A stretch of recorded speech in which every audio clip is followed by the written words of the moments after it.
Hello everyone, good morning. আশা করছি তোমরা যে যেখানে আছো প্রত্যেকেই খুব ভালো আছো আর সুস্থ আছো। আমার আজ আরও একটি নতুন ব্লগে তোমাদের সকলকে জানাই অনেক অনেক ওয়েলকাম আর ভালোবাসা। দিনটা ছিল শুক্রবার আর এখন ঘড়ির কাঁটাতে সকাল ওই যে 6টা মতো বাজে। 6টা মানেই অনেকটা সকাল হয়ে গেছে, যদিও বা আজকে ঘুম থেকে উঠে ওই যে আগে টুকিটাকি কাজকর্মগুলো সারলাম, তারপর একটু বাইরে আসলাম। আমার ছেলে না সকালবেলা ঘুম থেকে উঠে পড়েছে, ওকে আবার ঘুম পাড়িয়েছি, কারণ না হলে ও যদি সকালবেলা উঠে পড়ে তাহলে কি বলতো একটু তাড়াতাড়ি ঘুমিয়ে যাওয়ার চেষ্টা করে। আর যেহেতু এখন গরমকাল, রাতেবেলা ওই যে ঠিক মতো ঘুমাতে পারে না, আশপাশ করে, সকালের পরিবেশটা ভীষণ ঠান্ডা থাকে আর একটু ঘুমটাও কিন্তু বেশ ভালো হয়। তবে আমরা বাড়ির বউরা চাইলে একটু বেশি করে ঘুমাতে পারি না, তার মধ্যে একা সংসারে অনেক কাজকর্ম মাথার মধ্যে ঘুরপাক খায়, কখন যে কাজগুলো শেষ করব সেটাই বুঝতে পারি না। শ্বশুরবাড়িতে সারাদিন কাজ করার পরও দেখবে দিনের শেষে আমাদের শুনতে হয় যে আমরা সারাটা দিন কী কাজ করি। আমরা যদি বাড়ির বউরা একটা দিনের জন্য যদি কোথাও যাই তখন দেখবে বাড়িঘরের অবস্থা কীরকম হয়ে থাকে। তবে আমার বর সবসময় বলে, তুমি তো একা থাকো, সেরকম কাজকর্ম না করলেও হয়, কেন করো। আর এইটুকু কাজকর্ম আমি অল্প সময়ের মধ্যেও করে দিতে পারি। সত্যি কথা বলতে সবাই মুখে অনেক কথাই বলতে পারে, কিন্তু যখন আমরা কাজগুলো করি বা কেউ যদি করে তখন সে পরিশ্রমটা কী তারা বুঝতে পারে। প্রত্যেকটা দিন একই রকম কাজকর্ম করতে কারোরই ভালো লাগে না, তারপরও আমাদের মতন বাড়ির বউদের কাজ কিন্তু এই যে প্রত্যেকটা দিন এই কাজগুলো করতে হয়, কারণ আমাদের মধ্যে কোনো অলসতাই কাজ করে না, কারণ আমরা এইগুলো করতে করতে অভ্যাসে পরিণত হয়ে গেছি। এই যে এই কথাগুলো যখন দিনের শেষে শুনতে পারি না তখন ভীষণ খারাপ লাগে। সারাটা দিন কাজকর্ম করার পর যদি শুনতে হয় যে আমরা বাড়িতে কি কাজ করি, আসলে কি বলতো, আমাদের গুরুত্বটা কেউ কখনো বুঝবে না। যখন আমরা একবারে ওই যে চলে যাব তখন ঠিকই ওরা বুঝতে পারবে। যাই হোক, অনেক কথা বলতে ইচ্ছে করে, তবে ওই যে বলতে চাই না। আর এদিকে দেখো, আমি কিন্তু বাইরের জায়গাটা ঝাড় দিয়ে দিয়েছি আর গাছের মধ্যে জল দিচ্ছিলাম, কারণ এখন এতটা রোদ দেই, সকালবেলা একবার জল দিই, বিকালে ওই যে সন্ধ্যা নাগাদ একবার গাছের মধ্যে জল দিতে হয়।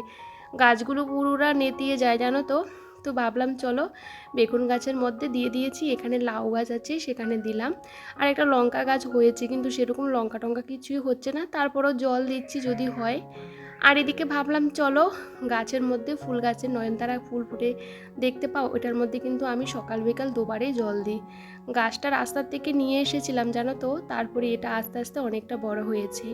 কিনে একটা নয়নতারা গাছ এনেছিলাম জানো তো, ওটা আর আমি বাঁচাতে পারিনি, তবে রাস্তার থেকে এনেছি, সেটা বেশ সুন্দরও হয়েছে, সাথে কিন্তু অনেক ফুলও হয়, বেশ ভালো লাগে। বাড়িতে দেখবে নানা রকমের ফুল থাকলে না পুজো দিতেও বেশ ভালো লাগে। আগে একসময় ফুল কিনতে হতো আমার, আর এখন কিন্তু ওই যে ফুল আমার বাড়িতে অনেক রকমই পাওয়া যায়। যাই হোক, বাইরের কাজগুলো সেরে নিয়েছি, আর যা পরিমাণে সকাল সকাল গরম, আমি না ঘেমেই যাই। আর এই যে ঘরের বিছানা চাদরটা ভাবলাম চেঞ্জ করে নিই, আর দেখতে পাচ্ছ তোষকটার অবস্থা ভীষণ বাজে জানো তো। আমি না এটা বাড়িওয়ালার থেকে নিয়েছিলাম, মানে বাড়িওয়ালা বিক্রি করতে এনেছিল আর কি, তো ওখান থেকে নিয়েছিলাম। এতটা বাজে হয়েছে কি বলবো, তুলোগুলো একটা সাইড করে করে চলে যায়, ভালো করে সেলাই করে নি তো সে কারণে। তবে ভেবেছিলাম এবার না আমার ওই ঘরের জন্য আর এই ঘরের জন্য একটা তোষক বানাবো, মানে দু ঘরের জন্য দুটো তোষক বানাবো, কিন্তু ওই যে বর যেহেতু অল্প দিনের জন্য এসেছে সেহেতু আর বানানো হয় না, আর আমার একার পক্ষে না এই সমস্ত জিনিসপত্রগুলো কেনাকাটা করা সম্ভবই না। তো ভাবলাম ও যখন আসবে তখন আবার বানিয়ে নেব দু ঘরের জন্য, কারণ তোষকটা না একদমই রোদে দিতে পারি না, কিচ্ছু না, আর তার মধ্যে একটু টালনে না এদিক সেদিক হয়ে যায়, ভালোও লাগে না। তো ভাবলাম এটা আর কি করবো বলো তো। তো যাই হোক, ওটা এভাবে থাকুক, এখন যতদিন আমি কিনবো না এটা এখন ব্যবহার করি। তো দেখো এদিকে ঘরটা ভালো করে গুছিয়ে নিয়েছি, সকালবেলা যেহেতু ছেলে একবার উঠে পড়েছে ওকে ঘুম পাড়িয়ে দিয়েছি, তো ভাবলাম ও ঘুমিয়ে থাকতে থাকতে আমার কাজকর্মগুলো সেরে নিই, না হলে ঘুম থেকে উঠলে না একবার এটা দাও একবার ওটা দাও অনেক কিছু বায়না করে, তখন দেখবে কাজগুলো করতে অনেকটাই অসুবিধা হয়ে পড়ে। তো চেষ্টা করি একা সংসারে বাচ্চা যখন ঘুমিয়ে থাকে বুদ্ধি করে সংসারের কাজগুলো করতে, না হলে ওই যে কাজগুলো করতে অনেকটাই অসুবিধা হয়। তার মধ্যে আজকে যাব ডক্টরের কাছে, তো ডক্টরের কাছে গেলে না মানে একটু সময় তো লাগে, তার সাথে সংসারের কাজকর্মগুলো করতে হয়, না হলে বাইরে বেরোলে না সেখান থেকে এসে না আর কোনো কাজ করতে ইচ্ছে করে না। আমরা তো বেশিরভাগ সময় বাড়ির মধ্যেই থাকি, যারা সারাটা দিন কাজকর্ম করে বাইরে তাদের যে কী অবস্থা হয় কী আর বলবো। তবে যাই হোক, এই যে পাখাটা চালিয়ে চালিয়ে কাজ করছি, তবে এতটা ঘেমে যাচ্ছি কি বলবো। সকাল সকালই কিন্তু রোদ চলে আসে। আর আমাদের যেহেতু সামনে পেছনে একদমই খোলা, আর বিশ্বাস করো এতটা রোদ লাগে কি বলবো। আর জানো তো সারাটা দিন না টিনে রান্না করে থাকাও কষ্ট হয়, কিন্তু সন্ধ্যার পরে বেশ ঠান্ডা থাকে। তবে সখন না আমার রান্নাবান্নার একটা চাপ থাকে না, যেহেতু আমি একবারেই রান্না করে নিই। তো ভাবলাম চলো আগে ঘরটা ভালো করে ক্লিন করে নিই। আর বিছানা চাদরটা চেঞ্জ করেছি, আর এখন ঘরে টুকিটাকি জিনিসপত্রগুলো ভালো করে মুছে নিচ্ছিলাম। আর ফ্রিজটা আর আমি কিন্তু ওই যে শোকেজের আয়নাগুলো সবসময় কলিং দিয়ে পরিষ্কার করি। এমনিতে পরিষ্কার করলে সেরকম পরিষ্কার হয় না। আর অন্য বাকি যে ফার্নিচারগুলো আছে সেগুলো এমনিতেই মুছে নিই।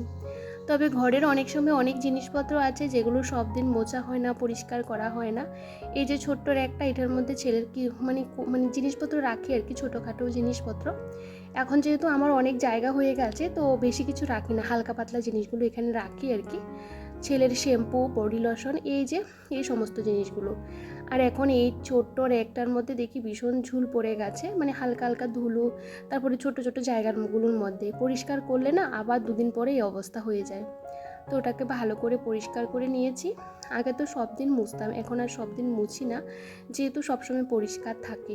তারপরে দেখবে ঘরে জিনিসপত্রগুলো থাকলে যেগুলো চোখের সামনে থাকে সেগুলো পরিষ্কার না করলেও ভালো লাগে না। দেখবে একটু পরিষ্কার পরিচ্ছন্ন করে রাখলে না তখন বেশ ভালো লাগে। তবে দেখবে আমরা ভাবি যে আজকে এই কাজগুলো করবো না, আর না করলেও না ভালো লাগে না, মনের মধ্যে একটা কুতকুতানি থেকেই যায় যে না এই কাজগুলো করেই নিই। তো দেখো এদিকে সমস্ত ফার্নিচারগুলো মুছে নিয়েছি, বিছানা চাদরগুলো এখনও ভিজাইনি, তো ভিজিয়ে দেব। আর সকাল সকাল উঠলে না বেশ ভালো লাগে, চারপাশে সবাই ঘুমিয়ে থাকে, তখন এই যে শান্ত মাইন্ডে কাজ করতে বেশ ভালো লাগে। দেখবে কোনো কারণে যদি আমরা দেরি করে ঘুম থেকে উঠি তখন কি বলতো, কোথায় থেকে কাজকর্ম শুরু করব বুঝতে পারি না, হঠাৎ করে মাথাটা গরম হয়ে যায় যে বাচ্চাকে কখন খাওয়াবো, কখন সংসারের কাজগুলো করব। আর দেখবে একটু তাড়াতাড়ি উঠলে ঠান্ডা মাথায় স্টেপ বাই স্টেপ কিন্তু আমরা কাজগুলো করতে পারি। তো ছেলে যে বাস্কেটটা আছে ওটার মধ্যে ও পুরনো জামা কাপড় যেগুলো ও ইউজ করে না, তো কি বলতো আমি অনেক জামা কাপড় ওর কিন্তু আমি ওই যে নষ্ট হয়ে গেছে সেগুলো আমি অনেক সময় পুড়িয়ে ফেলেছি, কিন্তু কিছু কিছু জামা প্যান্ট ওরা আমি রেখে দিয়েছি জানো তো বাস্কেটের মধ্যে। তো সেগুলো আমি মাঝে মধ্যে কি বলতো একটু রোদ খাওয়াই। আসলে ছোট্ট ছোট্ট জামা প্যান্টগুলো এত সুন্দর, এত কিউট, এগুলো ফেলতে না একদমই ইচ্ছে করে না। আমার ছেলের ছোট্ট ছোট্ট জুতোগুলো পর্যন্ত আমি রেখে দিয়েছি, কারণ ও যখন বড় হবে তখন ও দেখবে। তবে আলমারির ভিতরে অনেক জামা প্যান্ট আছে যেগুলো ছোট হয়ে গেছে, তবে আমি এগুলো ফেলিনি। ভীষণ ভালো ভালো ড্রেস জানো তো, এক একটা ড্রেস ও একটা দিনও পরেনি। তো যাই হোক সমস্ত ড্রেসগুলো কিন্তু আমি মানে যেগুলো ভালো সেগুলো রেখে দিয়েছি, আর যেগুলো রাফ ইউজ করেছিল সেগুলো বাস্কেটের মধ্যে রেখেছি। তো অনেক সময় কি বলতো রান্নাঘরের কাজেও লাগে, তো সেগুলো আমি এখান থেকে নিই আর কি। তো ভাবলাম এই বাস্কেটটা একটু বাইরে রোদ্দুরে দিই, তো যদিও বা এখনও রোদ্দুর উঠেনি, মানে উঠবে, তো ভাবলাম আগে ভাগে দিয়ে দিই। আর এখন এই যে ঘরটা ভালো করে গুছিয়ে নিয়েছি, এখন ঘরটাকে ভালো করে ঝাড় দিয়ে নেব। আমি না সবসময় ঘর ঝাড় দিলে একটু সময় নিয়ে ঘরটা ঝাড় দেওয়ার চেষ্টা করি, মানে প্রত্যেকটা কর্নার ভালো করে পরিষ্কার করে ঝাড় দিই, তাতে ঘরটা মুছতেও না অনেকটাই সুবিধা হয়। দেখবে ঘরটা ভালো করে ঝাড় দেওয়া না হলে ঘরটা মুছতে অনেকটাই অসুবিধা হয়ে পড়ে। তো দেখো এই যে এখন ঘরটা ভালো করে ক্লিন করে নিয়ে এখন ঘরটা ভালো করে ঝাড় দিয়ে নিচ্ছি। আর এই কাজগুলো করতে করতে না সকাল থেকে হঠাৎ করে দেখি এত রোদ উঠে গেছে কি বলবো। যতই ভাবি রোদ ওঠার আগে আগে কাজগুলো সেরে নেব, তবে জানো তো আমাদের বাড়িতে 6টা না বাজার আগেই রোদ চলে আসে, মানে 5:30টার পরপরই রোদ চলে আসে জানো তো। তবে কিচ্ছু করার নেই। তবে সকালটা তো এখন অনেকটা তাড়াতাড়ি হয়ে যায়, তবে জানো তো অনেক সময় ইচ্ছে করে আরও সকালবেলা উঠি, একদমই সকাল সকাল কাজকর্মগুলো সেরে আবার ঘরে ঢুকে পড়বো।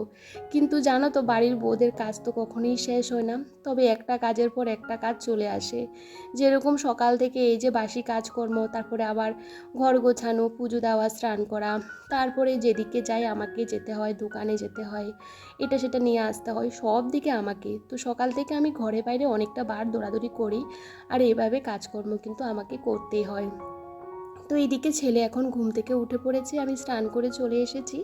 সকালবেলায় এই সমস্ত কাজকর্মগুলো করতে করতে না এতটা ঘেমে যাই, আর ইচ্ছে করে না যে নাইটিটা চেঞ্জ করে অন্য একটা নাইটি পরি, ভাবি যে গায়ের মধ্যে একটু জলটা ঢেলে নিই, তো শান্তি লাগে জানো তো, অনেকটা ফ্রেশনেস কাজ করে। তো ওই যে এখন কিন্তু চলে আসলাম রান্নাঘরে। পাশের বাড়ি কাকিমা আমাদের বাড়ি থেকে ফুল নিয়ে যায়, উনি এসেছে ফুল নিতে। ওনার সাথে ঠিক করে কথাও বলিনি, কারণ ছেলেকে সকাল থেকে এখনও কিছু দিইনি খেতে। আর আমি যেহেতু ডক্টরের কাছে যাব, তার আগে রান্না বান্না করে সমস্ত কাজকর্ম করে তারপরে যাব। আসলে আজকে আমার দাঁতের যে সেলাইটা করেছে সে সেলাই কাটবে আর পাশের আরেকটা দাঁত তুলবে।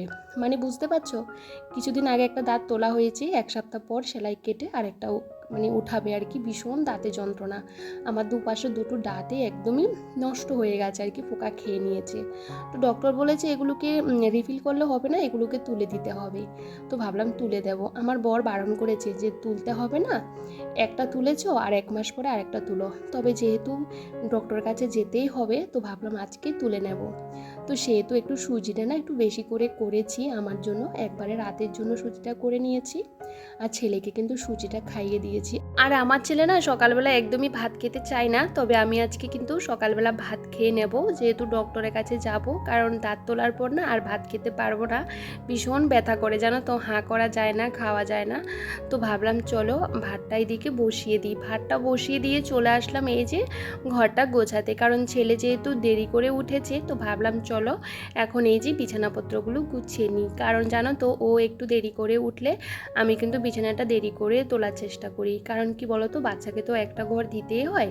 তো জানো তো এই যে এখন ঘরটা ভালো করে এখন গুছিয়ে নিচ্ছি। সমস্ত কাজ যদিও বা হয়ে যায়, তারপরেও দেখবে ঘরটা যখন অগোছালো থাকে তখন একদমই ভালো লাগে না। তো সবসময় চেষ্টা করি আমার যতই কষ্ট হোক না কেন সমস্ত কাজগুলো পরিপাটিভাবে করতে। একটা দাঁত তুলেছিলাম, ভীষণ কষ্ট হয়েছে, এখনও পর্যন্ত ব্যথা। তো কি বলতো, আরেকটা তুলবো, তবে শরীরে তো অসহ্য যন্ত্রণা করে, কারণ শরীরের অসুস্থতা সবাই দেখে, কিন্তু মনের যে কষ্টটা সেটা কিন্তু কেউ কখনো দেখতে আসে না। আমি একটা ছোট্ট বাচ্চাকে নিয়ে একা থাকি, জানো তো এক এক সময় অনেকটা কষ্ট হয় জানো তো, নিজের কাছের মানুষ পর্যন্ত খবর নেয় না, কিন্তু জীবনে যদি কিছু একটা ভালো করি সেটার খবর সবাই নেই। তবে জানো তো, আমি মনে করি মানুষ যত হিংসা করবে তত তোমার উন্নতিটা বেশি হবে। আমি একা একা এই যে সংসারের সমস্ত কাজকর্ম দায়িত্ব সহকারে পালন করি, সেটা অনেকের একদমই সহ্য হয় না জানো তো। আমি না কোথাও যাই না, বাড়িতে সব সময় থাকি। আমি মনে করি রাস্তাতে বেরোবো, কারোর সাথে দু কথা বলবো, অনেক কথা হবে। আর জানো তো, যেখানে যাব সেখানে দেখবে অনেক কথাই হয়। তবে সবসময় একার মতন থাকতে আমি ভীষণ ভালোবাসি। জানো তো, একা থাকতে এখন আমি অনেকটাই শিখে গেছি। আগে এক সময় একা থাকতে পারতাম না, ভীষণ কষ্ট হতো, সময় যেত না। আর এখন ওই যে সংসারের কাজকর্ম করতে করতে আমার দিনটা কিন্তু অনেকটাই চলে যায়। তবে ভগবানের কাছে একটাই প্রার্থনা করি, যাতে আমার শরীরটা ভালো রাখে আর আমার পরিবারের সবাইকে যেন ভালো রাখে। আর আমরা বাড়ির বউরা যদি সুস্থ থাকি, দেখবে সমস্ত কাজগুলো দায়িত্ব সহকারে পালনও করতে পারি। তবে যাই হোক, জীবনে চলার পথে না অনেকটা মনে সাহস নেওয়ার দরকার, কারণ সাহস না থাকলে আমরা জীবনে এক ফোঁটাও এগিয়ে যেতে পারবো না। যাই হোক, অনেক কথা হবে তোমাদের সাথে। তার সাথে সাথে এই যে ঘরটা ভালো করে গুছিয়ে নিয়েছি, এখন ঘরটা ঝাড় দিয়ে নিয়েছি। আমার ছেলে রাতেরবেলা না ঘুমালেই কতটা মানে অগোছালো করে বিছানায়, কি বলবো, এক পাশে থেকে অন্য পাশে চলে যায় আর এটা সেটা নিয়ে খেলা করে। তো সেহেতু বিছানার মধ্যে অনেক টুকিটাকি কাগজপত্রও থাকে, ও কিন্তু এরকমই করে থাকে, মানে খেলা করে আর কি। যখন বিছানাপত্র গোছানো হয় টুকিটাকি এটা সেটা পরে।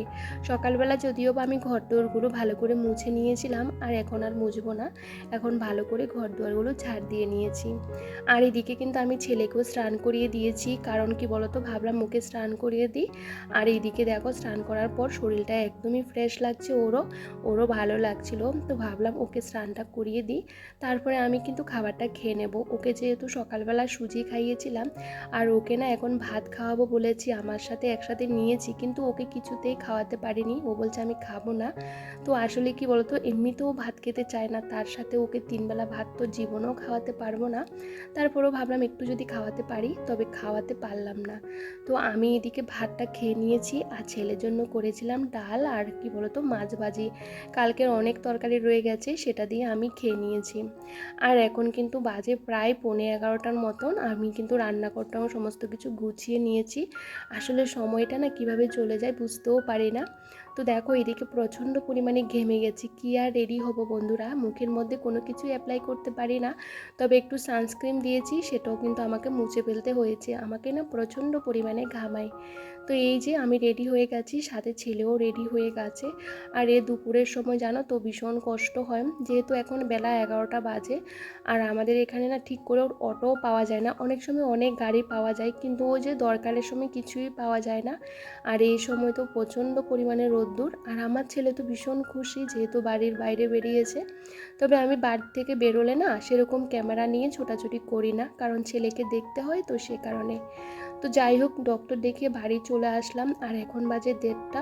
মানে অনেকটাই সময় লেগেছে, বুঝতে পারো, সেলাই কেটেছে, তারপরে কি বলতো আরেকটা দাঁত তুলেছে, তারপরে মেডিসিন নিলাম, আর বাড়ির জন্য কিছু জিনিসপত্র নিলাম। আজকে না সেরকম কিছুই নিতে পারিনি, ছেলের জন্য লিচু নিলাম আর কাঁচা আম নিলাম, সাথে ওই যে পাকা আম নিলাম আর শসা নিলাম। ঠিক করে কথা বলতে পারছিলাম না, সবাই আমার দিকে তাকিয়ে আছে, কি আর বলবো বন্ধুরা। তবে কষ্ট হলো, কিন্তু এই সমস্ত কাজগুলো আমাকে প্রতিনিয়ত করে যেতে হয়। তবে চলো সমস্ত কাজগুলো গুছিয়ে ছেলেকে আবার খাওয়াবো। আমার কিন্তু মুখটা একদমই ফুলে আছে, যেহেতু দাঁতটা তোলা হয়েছে, ভীষণ কষ্ট হচ্ছে। তবে কিচ্ছু করার নেই, এখন ছেলেকে খাওয়াতে হবে। তবে চলো আজকে ব্লগটা এখানেই শেষ করছি, সবাই ভীষণ ভালো থেকো, সুস্থ থেকো, সবাইকে টাটা।